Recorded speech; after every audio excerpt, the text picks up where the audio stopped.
Bienvenue sur Africa 24 dans cette nouvelle édition du QG News. Voici les titres de l'actualité. Signature d'une nouvelle trêve entre les groupes armés au nord du Mali, d'une durée de concertation de 15 jours renouvelable. Elle vise à parvenir à un accord de cessation d'hostilité globale et définitif. Création d'une bourse des produits agricoles au Nigeria. Initiée par une start-up, ce projet souhaite soutenir le programme de diversification de l'économie initié par le gouvernement.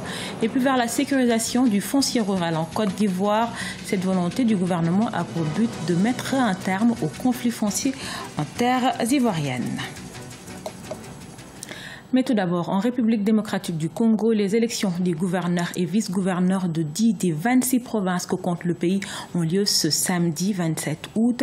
La Commission électorale nationale indépendante a confirmé le scrutin, y compris dans le Haut-Katanga, où la Cour constitutionnelle avait pourtant réhabilité le gouverneur Jean-Claude Kazembe pour un vice dans la procédure de sa déchéance. Selon la CENI, cette décision d'organiser les élections, notamment dans cette province, n'est pas en contradiction avec la Cour constitutionnelle.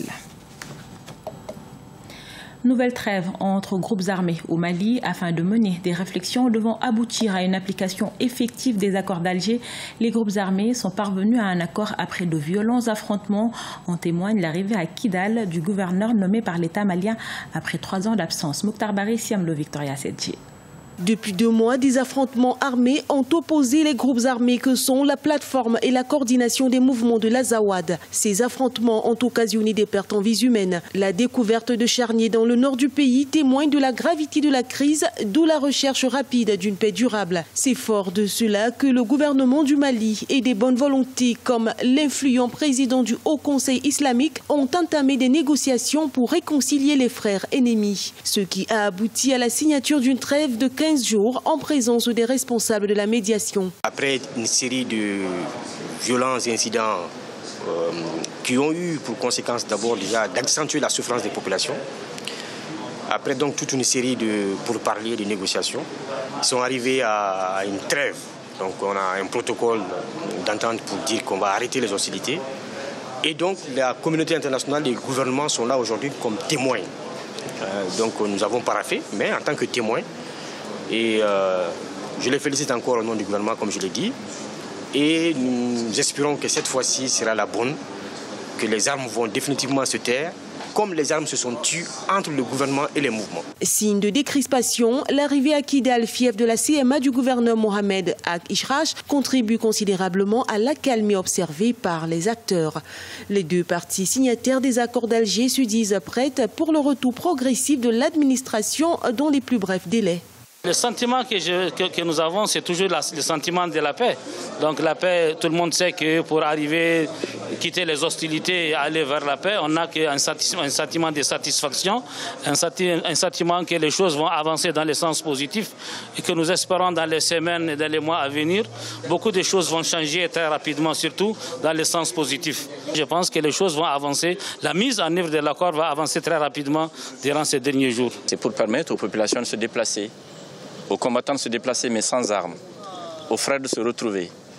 Et comme vous le savez, vous l'avez compris, 15 jours, ça fera moins de morts, moins de veuves, moins d'orphelins, moins de blessés. Et c'est aussi un bénéfice. Après la mise en place des autorités intérimaires depuis le 20 avril 2017, la mise en place du mécanisme opérationnel conjoint tarde à voir le jour du fait des velléités des groupes armés. Les observateurs espèrent cette fois aboutir au retour définitif de l'administration dans le nord du Mali.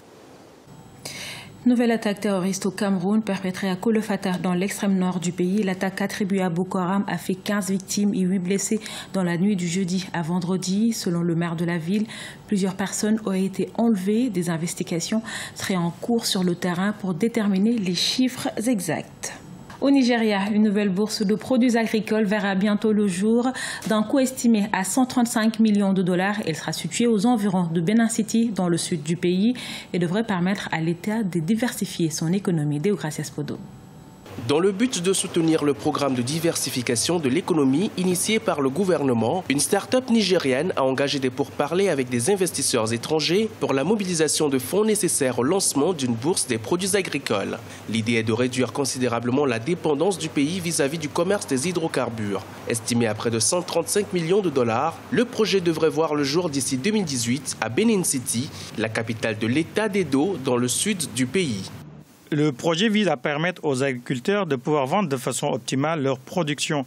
Ce centre de stockage sera facile d'accès pour les exportateurs et ces derniers n'auront plus besoin d'envoyer des agents récupérer les produits par petits lots auprès des agriculteurs. Confronté à d'importants défis économiques, le Nigeria tente d'augmenter ses investissements dans l'agriculture pour accroître les exportations et réduire les importations alimentaires qui lui ont coûté plus de 3 milliards de dollars en 2015. L'économie du plus grand producteur de pétrole en Afrique a été fortement touchée par la baisse de la production et les prix du brut sur le marché international. Ceci représente plus de 90% du revenu étranger et 2/3 des recettes publiques.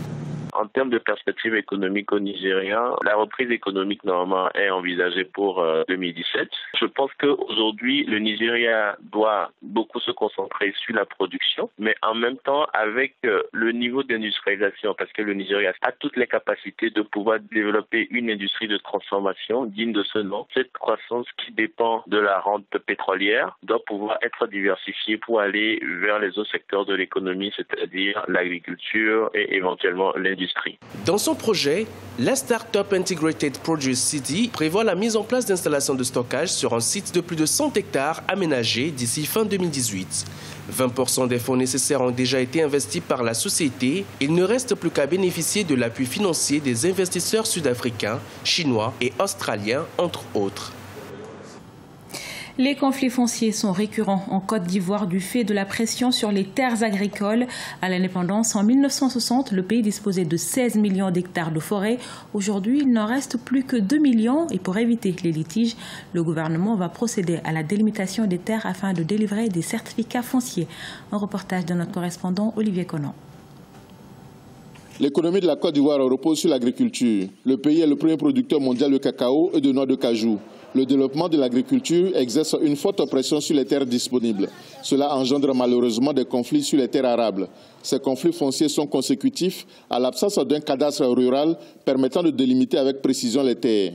Pour les chefs de village, il faut recourir au mécanisme traditionnel de règlement des litiges avant d'impliquer les autorités administratives et la justice. Nous essayons de convoquer généralement les deux familles et puis nous essayons de discuter.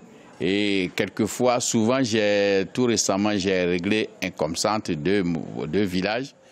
J'essaie de partager, faire le partage. Voilà ta limite, l'autre voilà votre limite, et puis bon, ils s'entendent. La loi sur le foncier rural de 1998 et la Constitution de 2016 stipulent que seuls les nationaux peuvent être propriétaires des terres rurales. La Côte d'Ivoire compte plus de 26% d'étrangers.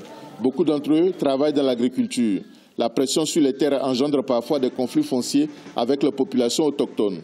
Il ne faut pas faire semblant de faire un acte de vente en espérant que 10 ans après, vous allez redevenir propriétaire de ce que vous avez vendu. Que dans la cohabitation avec les allogènes, les immigrés, ils sachent raison garder.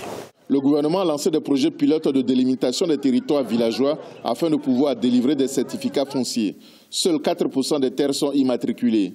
Des campagnes de sensibilisation sont menées pour informer les populations sur leurs droits afin que la gestion et l'utilisation des terres ne soient plus source de conflits, mais plutôt de développement économique et social. À la page sport, l'Afrobasket Dames se poursuit jusqu'au 27 août à Bamako, la capitale malienne. En attendant les matchs des quarts de finale prévus ce vendredi, la Tunisie, qui n'a pas obtenu son ticket pour les quarts, s'est inclinée 56-60 face à la Guinée, également éliminée dans le deuxième match.